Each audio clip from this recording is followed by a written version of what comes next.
Bueno, Garazi, ongi etorri, konta iguzu, nortzara edo nola aurkezten duzu zure burua?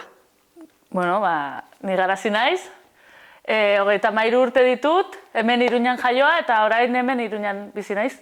Eta Iruñakoa zarela sentitzen duzu edo? Bai. Bai, Izan ere, bueno, gehiago horretaz konturatu nintzen Bartzelonara joan nintzenean ikastera eta batean supernabarrika nintzen eta ez dakit, hemengo kulturarekin oso lotua eta ohiturekin oso lotua eta beste jende mota ezagutu nuen eta esan nuen, ostras, bai, naiz. Nafartarra naiz. Nafartan, bai. Eta noiz joan zinen etxetik, Bartzelonara? 27 urte nituela joan nintzen. Antzerki ikastera. Beitu? Joan nintzen hori, egon nintzen, ja nire kanpoan bizitzen nintzen, Zizurren, eta bueltatu nintzen diru aurrestera eskola batean sartzeko, ze garestiak dira, olako eskolak. Ok, antzerki eskola bat? Antzerki eskola bat, bai. Lekok antzerki eskola teatro gestuala. Bale, Lekok nahiko izen potentea da, ez, antzerki munduan? Bai, badaude antzerki munduan bi metodologia hor nagusi bezala, nik hori esango nuke, asko jakin gabe, baina bueno, ez da gehiago psikologiaz abiatzen dena, Stanislavski eta bere bizitzaz partitzen duena, eta gero dago gestuala edo gorputza adierazpenari garrantzi gehiago ematen diona, eta nik hori ikasi nuen. Eta zergatik hautatu zenuen bide hori? Ni txikitatik kirol asko egin dut, atletismoa egiten nuen, eta IBF egin nahi nuen, baina azkenean ez nintzen sartu, notagatik, eta gero kirol magisteritza egin nuen. Osea, ni beti kirola egin dut, eta beti gorputzarekin askoz gehiago lotzen naiz, antzezpen munduan gehiago lertzen dut gorputzetik, ez? Gorputzetik abiatuta, bai. Eta hori, horregatik. Gainera, Nafarroko antzerki eskolan ikasi nuen, eta hor, gorputzari adierazpena dago, eta oso ongi... Garrantzia handia ematen diote, orduan?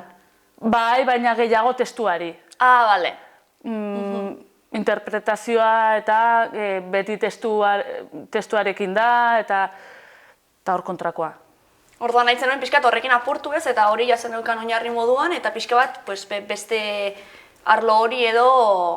Bai, potentziatu edo... Gainera eskola horretan bazegoen klauna, bufoiak baita ere, maskara neutra, erdi maskara, komedia d'arte, bazeuden disiplina asko, nik ikasi nahi nituena. Berriak zirela zuretzat, ez? Niretzako berriak, bai. Eta txikia zeinenean, nolakoa zeinean, esan duzu, kirolaria, ez? Nahiko aktiba edo antzerki munduan ere sartua zinen edo? Ni txikia nintzenean oso lotxatia nintzen. Bai, Bai. Gainera, aktore askori entzun diet hori oso lotxatiak direla, eta ni oraindik sentitzen naiz lotxati, baina, pixkat enpoderatu naiz edo, lotxa hori atzean usten saiatzen naiz, baina oso lotxatia, pixkat hiperaktibila, oraindik uste dut naizela. Ez duzu diagnostikoa, baina... Zidaten eman, baina goizeko 5 esnatzen nintzen, eta jazten nintzen, abenturak egiten, denetarik egin dut. Nire gurasoek gaizki pasatu zuten. Pazientzia handia behar izan zuten. Bai, pazientzia handia. Urduria, baina, ona. Klasean beti etxikolanak egiten dituen, ez nintzen enpoiona, baina, Egin behartzen egiten zenuen baita ere, ez? Bai. Eta gero gaztetan ere rebeldea zinen edo lasaia?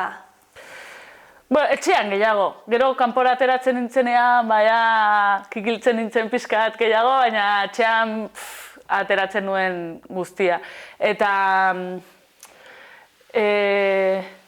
nola esaten da, adolescentzia edo, gaztean... Nerabezaroa, bai. Nerabezaroan,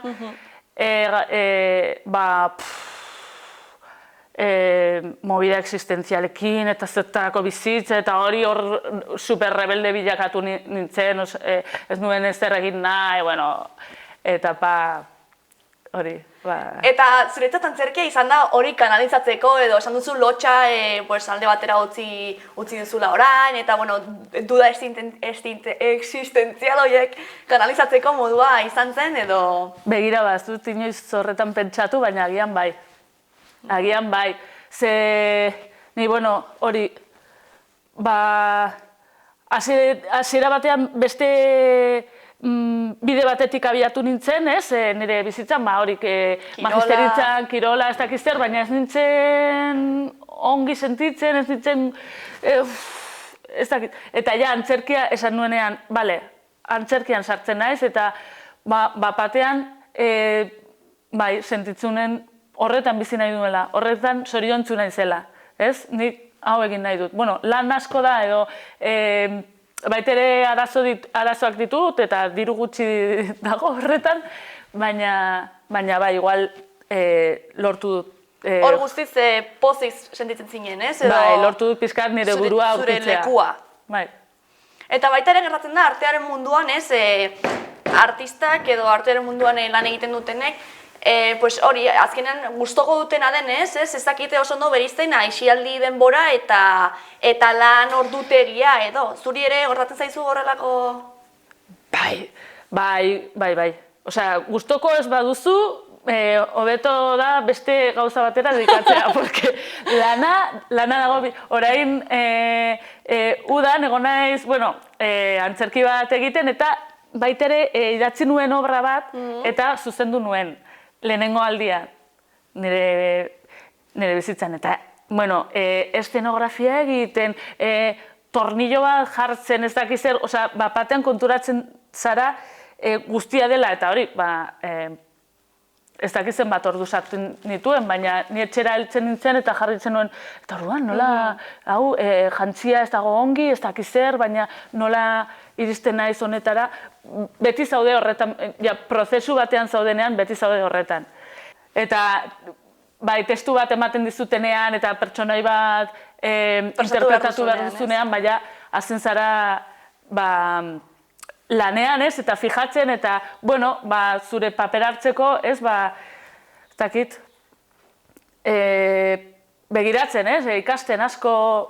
Behar bezain beste denbora eman behar diozula, eta ordu horiek izirela kontabilizatzen, azkenean zuk egiten duzu, eta pixkan nahasket ezin dugu lan bizitzeko edo bizitza lan egiteko hori ezin dugu gure edo artearen munduan ezin da aplikatu, azkenean bi gauzak nahazten dira, ez? Gustoko duguna eta gure lanbidea nahazten dira. Eta esan dezakezu, zure arteaz bizitzeko guztiz, edo bakarrik zure arteaz bizitzeko gaizarela?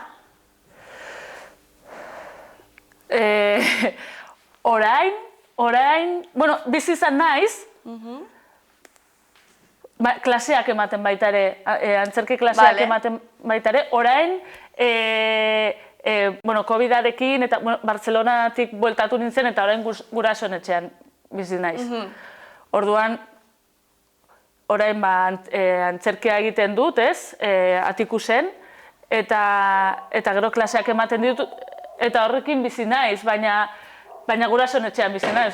Ez dizu alkilerrik pagatu behar, ez? Alokailu hori ez daukat, eta ezingo nuke ordaindu, oraintxe bertan. Baina, badago jendea horretaz bizitzen dela. Ni, nahiko zenuke? Nahiko nuke, baina, momentuz dependentea naiz. Eta nahiago duzu hori aukeratu, gustoko ez duzun lanbide bat hartzea baino, eta hau bakarrik plazerrangatik egitea. Nahiago dut. Horrela bizitzea. Baina askotan tabernetan egin dut lan, eta San Ferminetan beti badaukat taberna bat horretara joaten nintzen lan egitera, eta noizean behin beste moduko lanak hartzea, pues hartzen ditut, ez? Izan ere dirua behar da bizitzeko, hori. Baina, bueno, nahiago dut ez hartzea beste lanik. Eta esan duzu, idatzi zenuela zure lehenengo obra, edo lehenengo aldiz egin zenuela obra bat idatzi eta zuzendu. Nola izan zen aldaketa hori, ez? Azkenean, ez da berdina obra bat interpretatzea edo antzestea, ez? Zuzendari baten pean edo zure obra kreatibo propio bat sortzea, ez? Bai. Bueno, ni ez naiz idazlea. Eta dramaturgia ikastaro bat egin nuen, eta pixkat idazteko, eta lotura bat historia bati lotura bat egiteko, ez, pistak eman zizkidan. Eta Bartzelonako Antzerki Eskolan beti montatzen ditugu gure obrak, ez? Beti garagu sortzaileak. Baina idazten jartzen zarenean, batean oso zaila da, eta asko baloratzen ditut idazleak orain. Idazleak orain, bai. Baina nik neukan ideia. Osea, nik ikusten nuen antzerkia. Ez antzerkia idatzita, baizik eta hori, gorputzarekin ja ikusten nuen.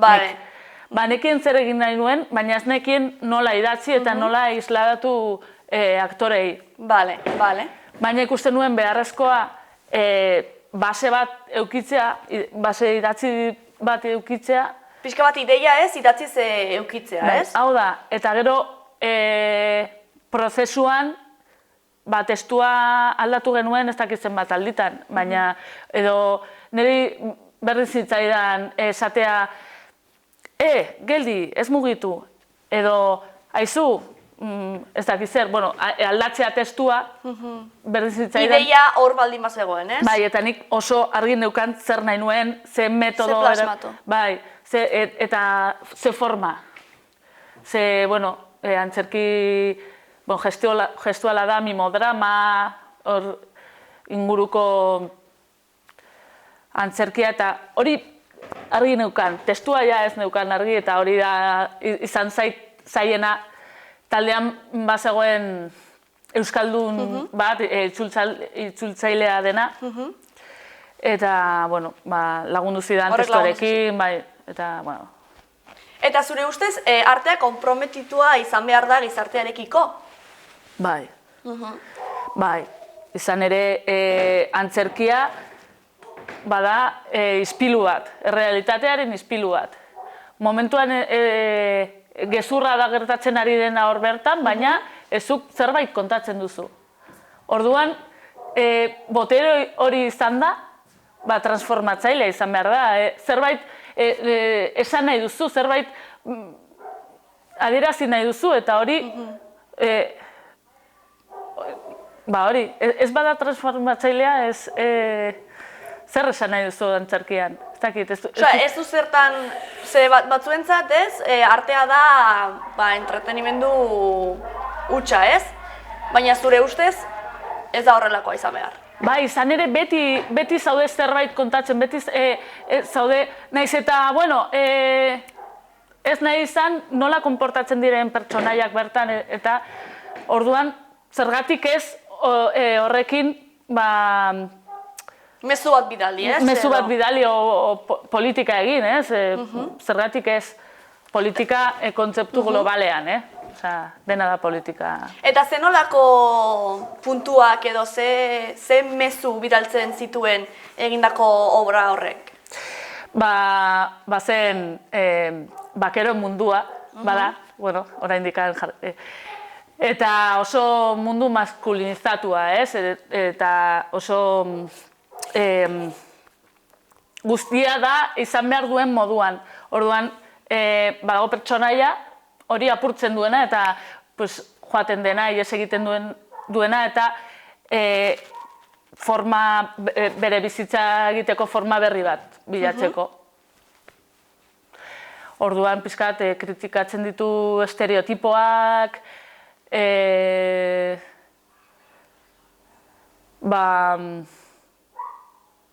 baita ere emakumearen enpoderazioa nola esan, a ber, emakumearen enpoderaketa bultzatzen du, ez, edo... Eta nolako harremana daukazu zure obrekiko? Osea, obra bat sortzen duzunean edo antzesten duzunean, zer nolako harremana sortzen duzu horrekiko? Bale, ni normalean ez du sortu obrarik, eta hau izan zen pues, nire ametsa, ez? Orduan, ni nengoen leporaino sartuta, ez? Eta bizi nuen pixka bat estresarekin. Ze, klaro, beti ez dira gauzak nahi bezala ateratzen, eta balantza bat egin behar duzu, bueno, hau ez doa hemendik, baina ezin dut gehiagorik egin, ze aktoreak baita ere bizitza daukate, eta baita ere, ez? Orduan, klaro, eta askotan estresarekin bizi nuen. Baina egiten dudanean, beste antzerki bat egiten dudanean, en plan, atikusekin, edo, ja, zuzendaritza uzten dudanean, ez? Edo hori normalena izan dela. Saiatzen naiz, hartzen gorputzetik, hori, metodologia bezala, gorputzetik pertsonaia eta ulertzen pertsonaia, baina ez sentitzen, pertsonaiak sentitzen. Baizik eta fizikoki eraikitzen, ez? Bai. Nola ibiltzen du, ez? Edo nola sartzen da, edo horrelako gauzak? Bai. Eta beti aurkitzen era berriak, ez? Egiteko, mugitzeko, hitz egiteko, ez da aurkitzen ditudan, baina... Baina horretan murgiltzen zara. Bai. Eta atikusekin, atikus konpainiarekin, ze horretan zauden murgilduta? Atikusekin hasi nintzen orain dela 2 urte edo urte bat eta erdi, o 2 urte igual, Eta zeukaten obra bat, Jon Muñozekin eta Anesaguesekin, zeukaten obra bat zela Maravillas en el País de las Miserias. Eta Jon Muñoz, kanpora joan zen, ez? Kanpora joan zen, eta esan zidaten niri ordezkatzeko. Eta ni superongi, superposik, eta gainera obra hori asko gustatzen zait. Eta gero, baita ere esan zidaten beste obra bat, ez? Eta hasi nintzen ordezkapen bat egiten. Baina orain udan, COVID-aren inguruko beste obra bat idatzen zuen Angel Sagüez, konfinamenduan eta? Bai, konpainiaren zuzendaria, ez? Angel Sagüez. Eta, bueno, zurekin baita ere, egin dugu obra, Romeo enmaskarillado, edo Romeo musukopean, hori da, euskaraz. Eta posik, ze ez nuen, klaro, ordezkapena izaten, nik, klaro, ikasi, ez? Bai, ordezkapena bat daukazunean, azkenean ikasi behar duzu eginda dagoen zerbait, ez? Bai. Eta ezberdina da, ez, prozesua, edo zerotik ikasi eta zure, ez? Zure gauzak. Eta orain prozesuan egotea asko gustatu zait. Eta gero herri askotatik mugitu dugu, eta polita izan da. Bai, egia da, naiz eta COVID-aren kontua izan, nahiko mugitu gara, ez? Udan zehar, herrietatik. Zan dugu kriston sortea. Bueno, ni uste dut jakin behar dela bizi dauten, ez? Bizi dauten edo egokitzen, zirkustanzietara, egoerara, eta jakin izan du. Kalean beti kanpoan egiten genuen eta jendeak kriston pila eskertzen zuen. Claro. Antzerkia egitea, ze, claro, itxitea egotea, zenbat hilabete egon gara itxita. 2 hilabete itxita. Eta gero, hori, arraroa izan da, hori, guztiak ikustea musukopean. Bai. Eta ez genituen aurpegiak ikusten. Irribarreak edo ikusten, bai. Eta, claro, lehenengo egunetan, beti daukazu bildur hori funtzionatuko du, gustatuko zaie, ez? Eta, klar, guztiak bereizi-bereizita ikusten, hola, eta nik ikusten dituen begiolak, hola egiten, eta ni, barrezka daude, baina ez dakit, igual ez. Ja, izan zen zaila, baina ni horretzen naiz, jendeak izan zuen erreakzioa izan zela, ostras, zegin ondo, jende zinguratuta gaudela, ez? Eta inbeste jende elkartu garela, eta egin dugula zerbait, sentitzen zuten horrelako, zakite, elkarteratze edo sentsazioa, ez? Eta zeuden superpozik, horretzen ez, jendea lehenengo obra horretan, jendea zegoela. Esker, bai, superpozik.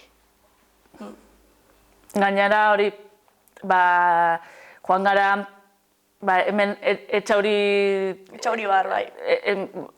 Nola da? Etxauriko baiara, Etxauri bar, bai. Etxauriko baiaretik, eta normalean antzerkia ikusteko beste toki batera joan behar dira. Bai.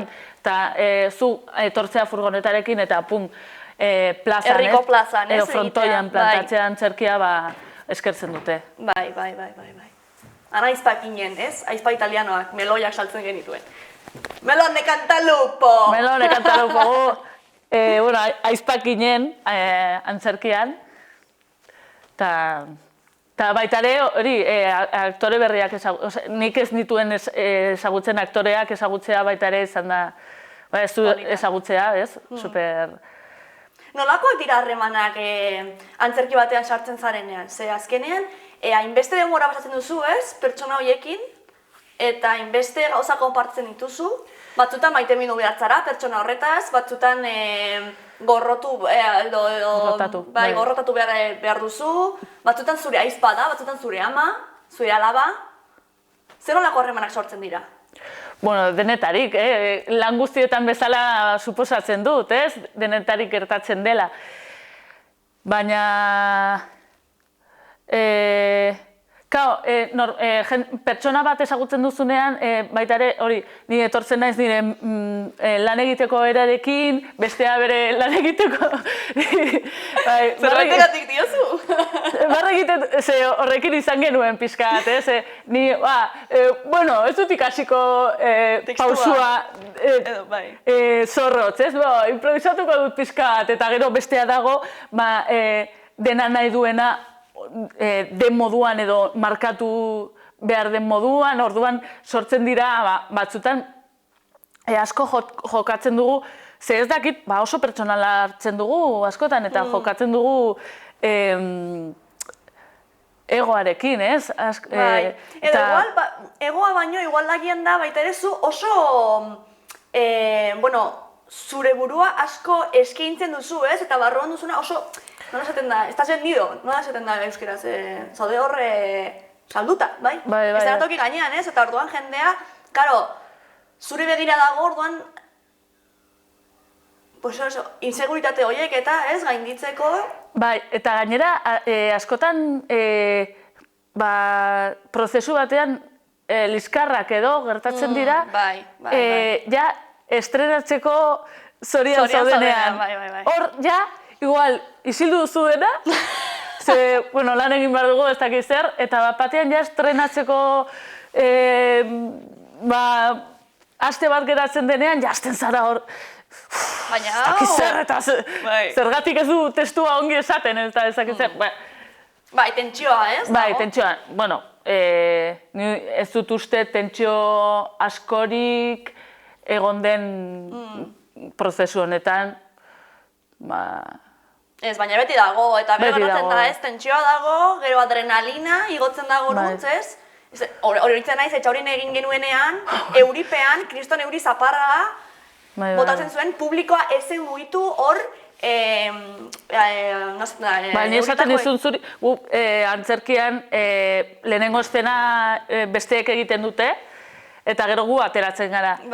Eta ni barrutik hor, eurizaparrarekin hor bustitzen, esaten izun. Horrelako soineko batekin. Burutik jota gaude. Bai. Baina zaude adrenalekin hor. Publika ez da egongo antzerki osoan hor. Zuri begira, ez? Eta hor egon zen. Eta gainera guzki atera zen, gero, horretzen zara? Bai, ni bustitzen, atera behar nintzen dantzatzen, eta bueno, egin nuen... Improvisaketa, hor bai. The Raining, nola da hori... Singing in the Rain, yeah. Ja. Eta gero orain gaude baita ere, konta iguzu garazi. Bai. Maiaren obra egiten, ez da? Bai, Maiaren obra egiten ari gara. Bueno, zuk ja egin duzu, bueno... Bai, obra hau sortu genuen eta geunden erderaz egiten genuen Asu Nabaz eta biok, eta euskeraz Anesaguez eta biok, baina, bueno, azkenean, Bai, hori sartu zara eta- berriz beste ordezkapen bat niretzako, dena ikasi behar dut.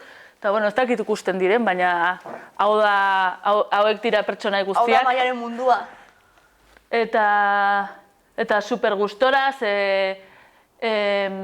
oso gestuala da baita ere, obra. Guztiz, ez? Azkenean, Guztiz, bai. maskara jartzen dugu, ez? Eta guztia gorputzarekin espresatu behar dugu. Nire kasuan pertsonai aldaketa ugari daude, eta espazioa era berean, era askotan mugitzen dugu eta aldatzen dugu, ez? Eta Bai, badaude espazio aldaketak, ez? Etxea, eskola, baita ere ingelesako kanpaldi bat, gero lagun batekin eskailerak, ezak zer. Bai. Eta hori 3 modulo horiekin, ez? 3 Bai. katxarrito horiekin. hauek sortzen dira dugu meloiak, guztia. hau beste Horiek dira gauza. meloiak, bai. Egingo dugu, zatitxo bat? Venga, Osartuko zara? venga. Venga, ba.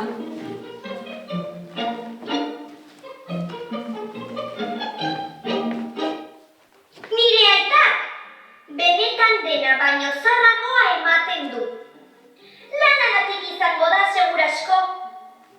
Nire aita lotan geratzen da periodikoa eskuan.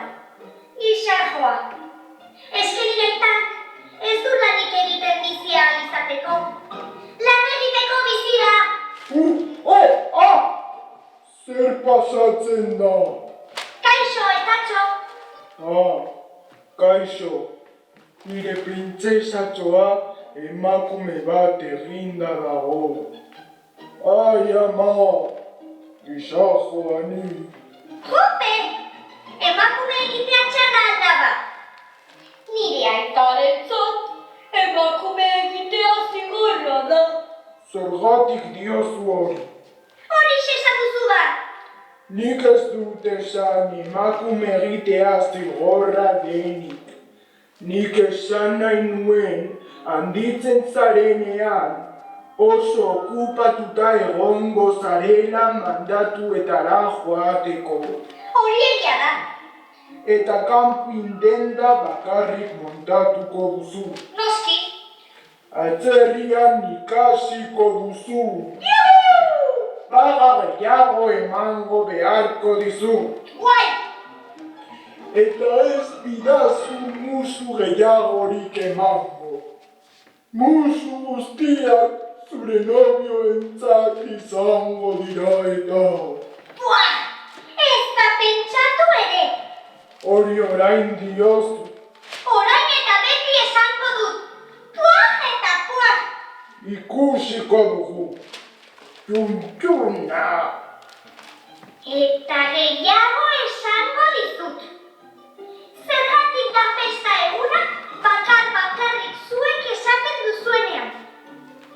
Eta zergatik ailegatzen zarete beti lanetik leher eginda. Eta begiratu niri.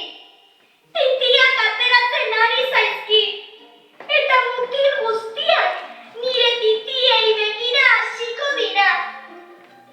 Gainera, ez dut pozik nagoela erakutsi nahi gaizki nagoenean. Nazkatuta nago. Tira. Handitzen zarenean, hau dena hobeto ulertuko duzu.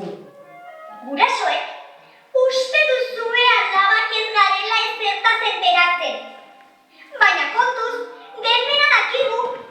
Bai, venga ba, esan zer dakizun. Gurasook, tontakiriengatik kezkatzen zaretela. Ez zaretela, dena konpontzen duten superheroiak. Baita gure gorputza, etengabe aldatuz doan. Eta bapatean, lagunak mutilez izketan hasten direla. Baita makillaje eta sujetadorei buruz. Ongi da, eta zuk horren aurrean, zer? Nik oso ari daukat. Nagoen moduan segitu nahi dut. Nire oraingo adinarekin, oraingo gorputzarekin. Eta titirik gabe! Gorputz honekin, ulertzen? Aizu neska, nik zer ulertu behar dut, ez esan niri horrelakori. Hau dena zuri esaten dizut, gogoak ematen diralako, bale? 11 urterekin oso gutxitan egin eta esan daiteke nahi dena. Eta ez ditut lazotxoak ustoko. Ez da soineko arrosak ere. Nahikoa da, Maia. Neka eginda nago. Oso egun gogorra izan da. Dutxatzera noa. Agur.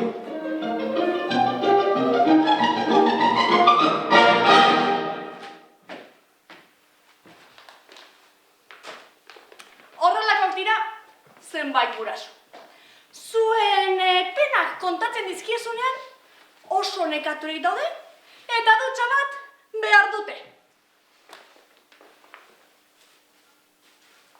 Hori dena, nire aitarekin. Aita izatez, hori puska bat da. Nire amarekin komedia gehiago dauzkat ordea.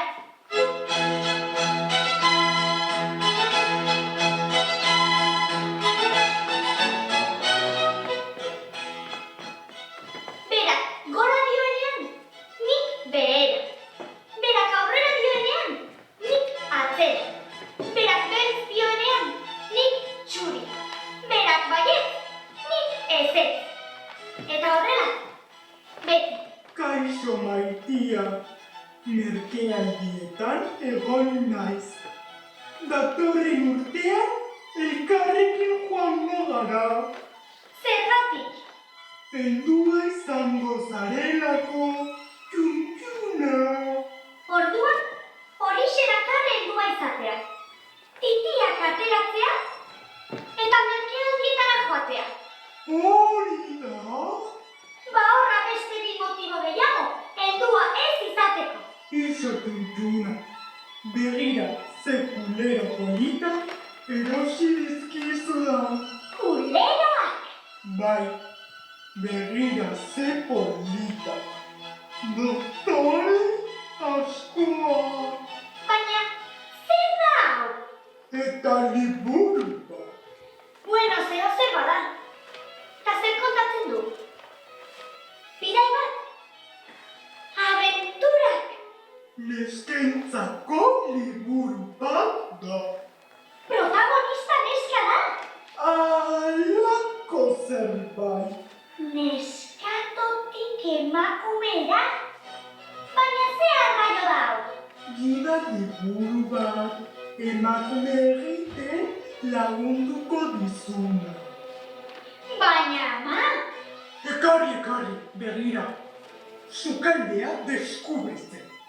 Errez eta errazteta gozoak familiako entzat. Nola bilakatu sukaldari aparta. Niri ez zait gustatzen sukaldean aritzea. Orain, nonahi agertzen dira sukaldaria. Azepelmada. Bueno, baina begira bestea. Ze arropa jantzi, festa batera zoazenean. Urtebetetze batera, edo mutil batekin geratzen zarenean. Ama, ez naiz tontoa. Ederki dakit arropa aukeratzen. Entzun beste hamek. Nola makillatu, nola lortu modelo ipilera doktore bat. Eta bueno, Grazi, antzerkiaz aparte baitere daukazu beste proiektu txiki bat, ez? Jotzen duzula gitarra, kantatzen duzula, ez? Bai, bueno, kantautora moduan hasi nintzen orain dela asko, igual 7 urte edo, 8. Unibertsitatean ikasi nuen gitarra jotzen eta hasi nintzen kontzertuak ematen. Bartzelonan?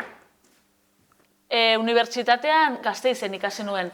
IBF egiten zeundenean. Bai.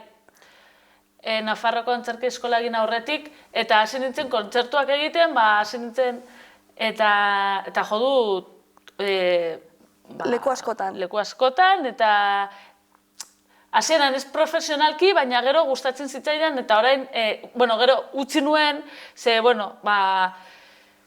ez nuen berritzen, eta orain egin nahi dut zerbait, Berria. berria eta politagoa, zuzenduagoa. Zer lehenu egiten zenituen bakarrik, pues, bertsioak ez, abesteak, eta hori nahi duzu pixkat historioa sartu, ez? Bai, show bat egitea edo ja hasieratik, bueno, Bartzelonan clown egin nuen baita ere, eta deskubritu nuen nire klauna, ez? Eta horrekin baita ere egin nahi duz zerbait. Gainera, bueno, deitu zidaten monologo bat egiteko, eta nesan nien, bueno, ez da monologoanik daukadana, abestiak dira, eta bueno, monologoa. Nahi zuten, orduan, esan nuen, bueno, pues igual, hau sartzen naiz, otsailean da, bueno, niretzako, prestatzeko denbora sobera daukat, eta hori hasiko naiz proiektu horrekin. Oso ondo, osea, pixkat musikaren mundua eta deskubritu zenuen antzerki mundua baino lehenago orduan. Bai, bueno, naiz musika, osea, gitarra jotzen dut eta abesten dut, baina ez naiz musika konsideratzen. Osea, txikitan ikasi nuen konservatorio batean, baina urte batez, eta bueno, ni uste dut ez naiz musikaria baizik eta, bueno,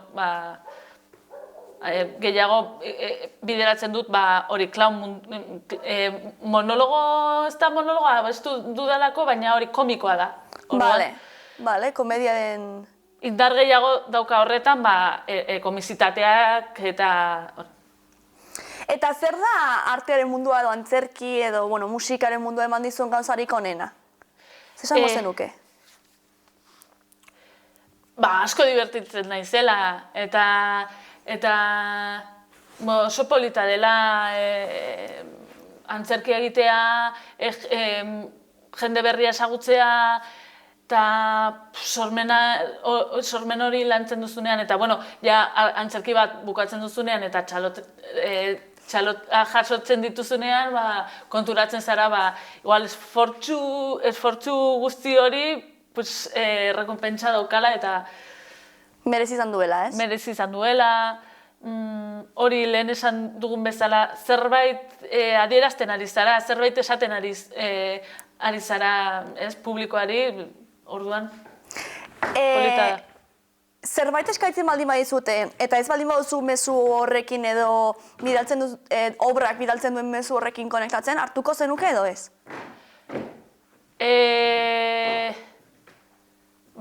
Ez. Guztiz ez manago ados eta benetan uste badut ez dakit, o matxista dela, o arrazista, o ez nuken hartuko, hori fijo. Osea, nik esaten ari banaiz kontra nagoen zerbait, askotan hori irakurtzen dut testua eta esaten dut, hau, ez dakit, beldurra ematen dit, edo beldurra asko daukat nik, mezu okerra bidaltze... Mezu okerra bidaltzearekin. Eta, bueno, komentatu alba da, ongi, ez? Adibidez, nik hemen Atikusiekin lan egiten dut, eta asko baloratzen dut, zuzendaria superirekia dela, gauza komentatzera, ez? Igual, esatun du, hau, ez dakit zer, baina horregatik idatzi dut edo tal. Edo aldatzen du edo ez, baina badaukat aukera. Baina nik konpainia bat jo que se, ez dakit zer teatro komertzialean ez nintzen sartuko. O, ez dakit, spot bat, eta batean konturatzen zara, ez dakizte partidu politiko dentzako dela, ez nuke hartuko. Eta kontrakoan zein da antzerkiak edo artearen munduak eman dizun gauzarik txarrena? Edo gehien kendu dizuna? Denbora. Bueno, bai, denbora, askotan hori beldurra eta ez dakit, prozesuan batzutan ez dakit gaizki pasatzen duzu batez ere beldurragatik, ez? Eta uste dut ez dakigunean, ez dakit. Orain ez dakit. Diozu prozesu, zuk sortutako Kezkak. prozesu batean, sartzen Bai. zarenean. Baina, ni gauza txarra, eski ez dakit, Ez dakit galdera hau erantzuten. Ze oso positiboa Ikusten duzu. etorri naiz, eta orain... Pues listo, bestela horrela geratuko gara, Bai. A ber, inseguritateak sortzen direnean, eta igual ez dena tokian ez daudenean ziur, baina ni neu. Bai, zure buruarekin, ez? Nire buruarekin. Ez dakit. Zein esango zenuke dela zoriontsu izateko giltza? Ez dakit. Ez dakizu. Jakingo banu. Zoriontsu izateko giltza. Gustatzen zaizuna egitea, ez? Eta hori ez matxakatzea, ez? Neure buruari esaten diot hau, ze oso matxakona naiz nirekin. Eta, jakitea bizitzak milaka trena dituela, eta bat galtzen baduzu, beste bat hartuko duzu. Ez askotan esaten da, galdu duzu aukera hau, eta... Bizitzako aukera, ez? Bai, eta bide askotatik, joan zaitezkela. Joan zaitezkela eta toki berdinera heldu, ez? Eta bidea polita dela. Pixkat, giltza. Lasaitasunarekin bizitzea eta... Eta artista ez bazina, ze izango zinateke? Ja. Galdera hori irakurri dut, bale. Artiste izango eta pentsatu. Niri asko gustatzen zait mendira joatea, eta adibidez, Bartzelonako hirian nengoenean, eta metroa eta hori nabaritzen nuen horrek erretzen ninduela. Orduan, ez dakit egingo nuke,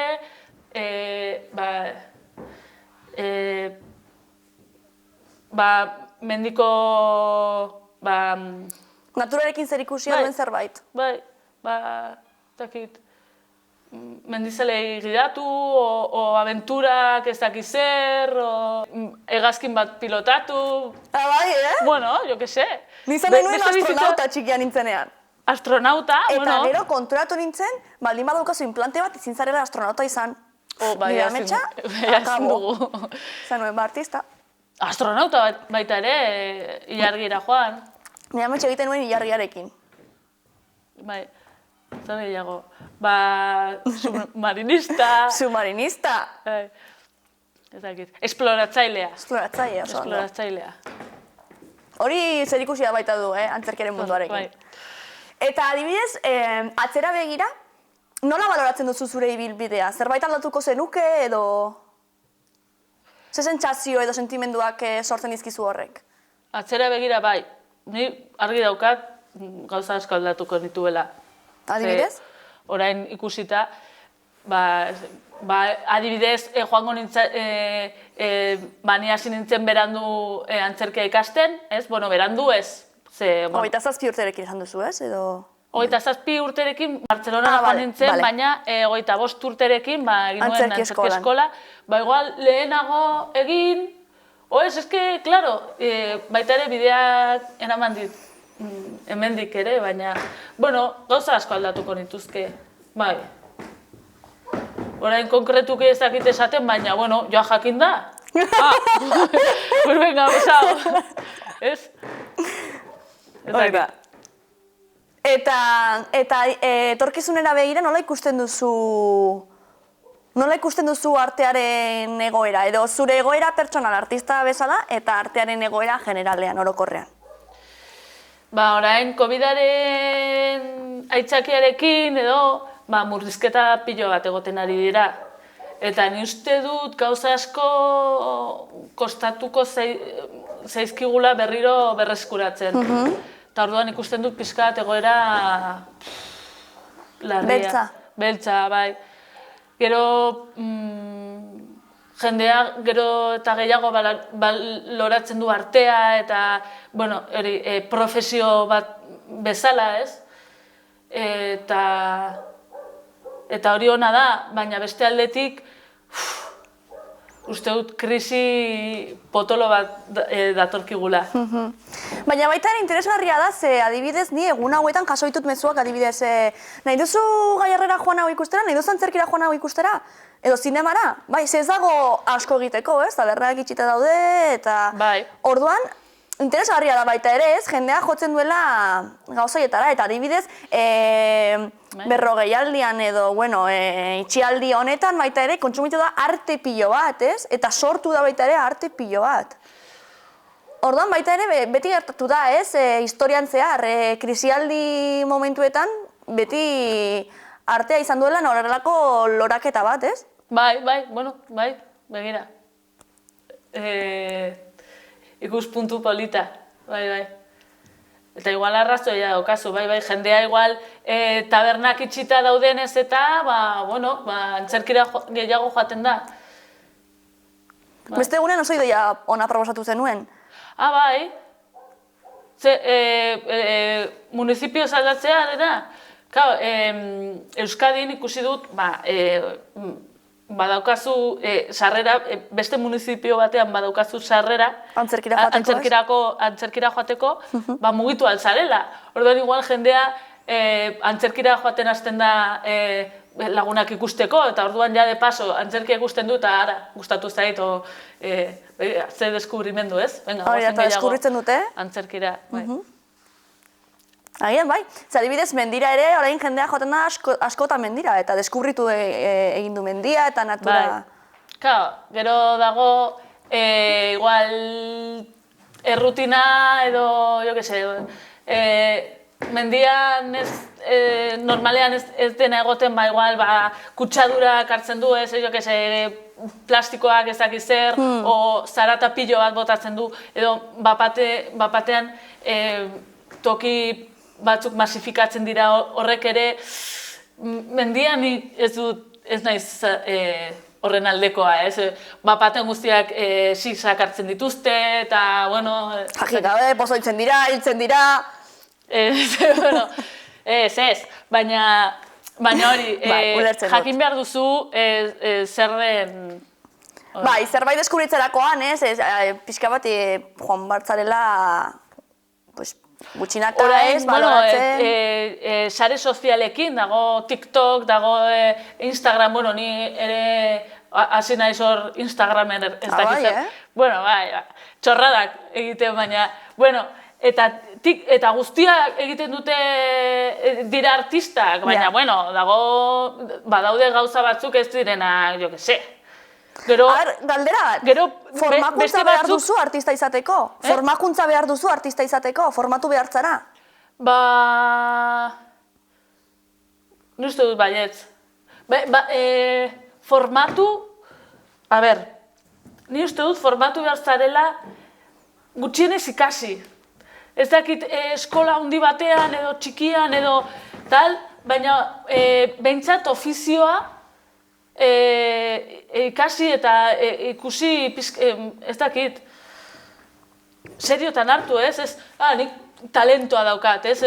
Askotan talentoa duzu edo ez duzu, eta hori jaiotzez daukazu edo ez?